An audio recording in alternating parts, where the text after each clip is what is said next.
His games are going to get more desperate from here on out.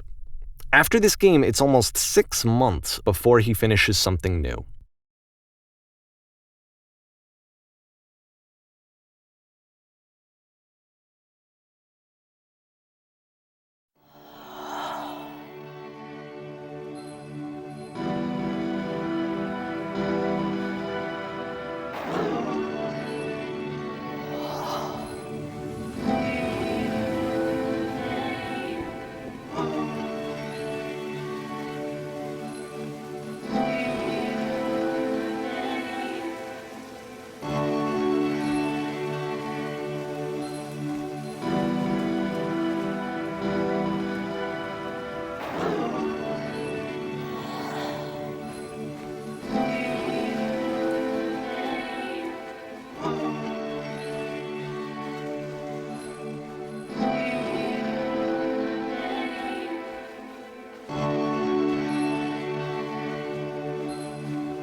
If the last game featured Coda talking explicitly about his creative frustrations, this one turns it up to 11. Now, put yourself in my shoes playing this. Here's a friend whose work is exhibiting signs of struggle, frustration, anxiety, depression, even. And yet, still, he keeps making games. He keeps throwing himself into the grinder even when he clearly doesn't have the energy for it anymore. Why? What is it for? Because from my perspective at the time and just what I knew of him, this was a result of how isolated he was. He was in his own little bubble, just sitting at his computer all day, not really showing these games to anyone, not releasing them onto the internet, and so he didn't have anyone outside of himself to connect with. He had no outlet to ground himself on.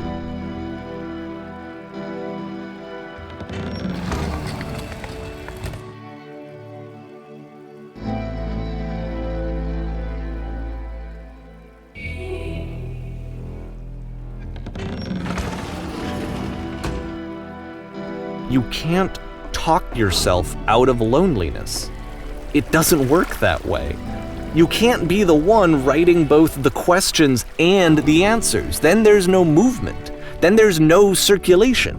If all of your anxieties are being channeled into your work, then if the work ever fails, you have no backup and you're just going to crash.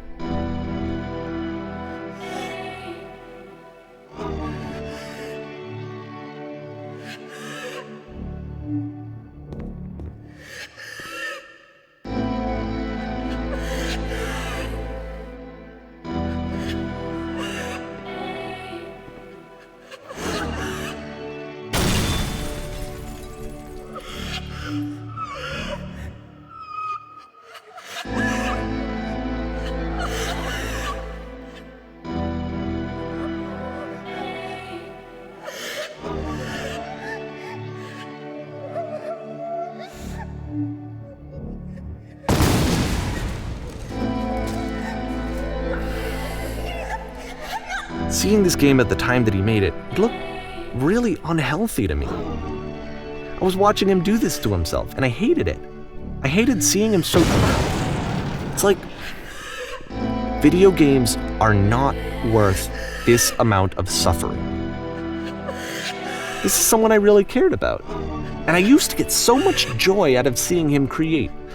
For him to suddenly become angry and frustrated like this, it was the worst thing for me.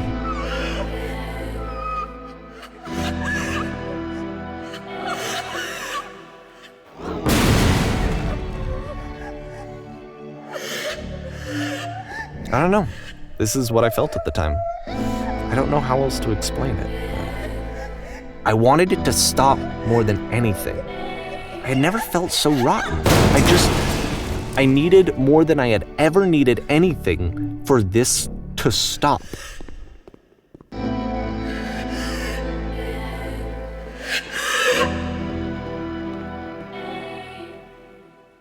But it didn't stop. After finishing this one, Coda takes another 7 months and comes up with a new game.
And of course, it's the machine.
So now the work is becoming self-destructive.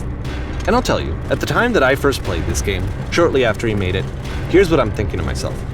I'm thinking that Code is stuck in his own head, and that it's having a very negative effect on him, and that all he needs to do is just start showing his work to people, to get some actual feedback on his games. It might get him out of isolation. And so, as I'm thinking this, I realize that I could be the one to initiate it. Because it would never occur to Coda to start actively soliciting feedback, so what if I did it for him? If he could see the difference it would make to have more actual conversations with other human beings, would that bring him out of his mental spiral? Would it give him confidence in himself? Would it bring meaning back into his work?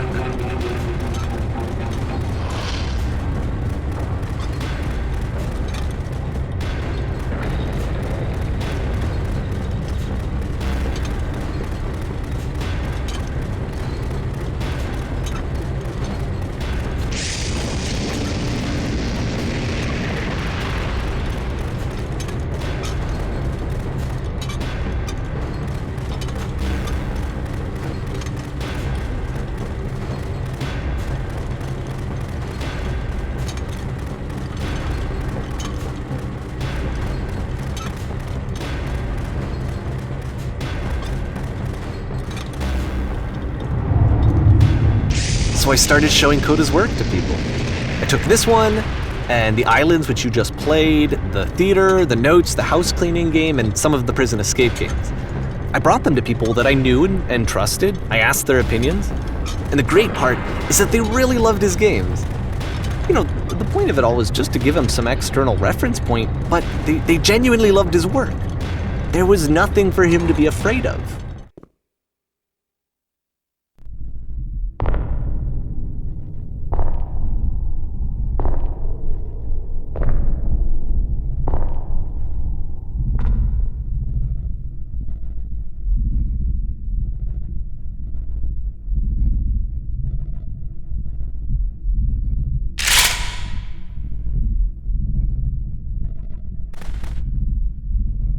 Can you see why I felt like this was the right thing to do? Because it's the thing that I always feel like I need, to be told that my work is good, that I am good. When someone really connects with a thing that I've made, when they see themselves purely in my work, there's nothing that feels better. And I got to give that very same feeling to my friend. I did something, I really felt like I'd done something good, like I was a good person. I felt like there was a friend who was in trouble and was unhappy and maybe didn't like themselves, and I could fix it. If I could give him this gift, maybe I could fix the problem. When they told me how much they enjoyed his games, it was the best feeling. It was the absolute best feeling. It made me feel so happy, so beautifully, beautifully happy.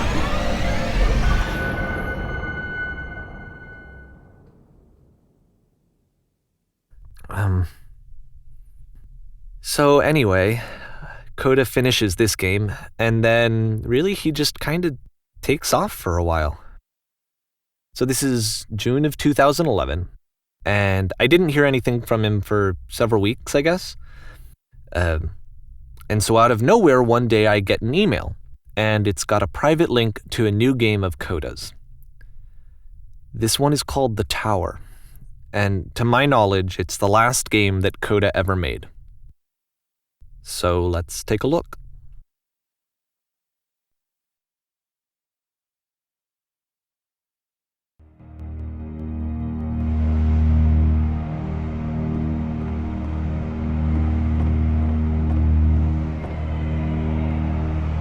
And this is where I have trouble saying anything meaningful about Coda's work. Because more than anything else, The Tower just feels distant. It feels like it's trying to distance itself from the world. It's a very cold game.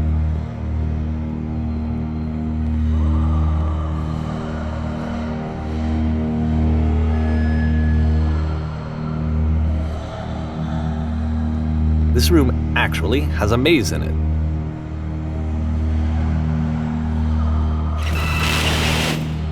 Except that all the walls of the maze are invisible. And then every time you touch one of the walls, there's this awful flashing and noise, so the experience is really miserable. The game goes beyond not being meant to be played, it actually seems to despise the player for trying to play it at all. But I do want to show you the rest of the levels, so when you're ready to continue, press enter and I'll put a bridge over the maze.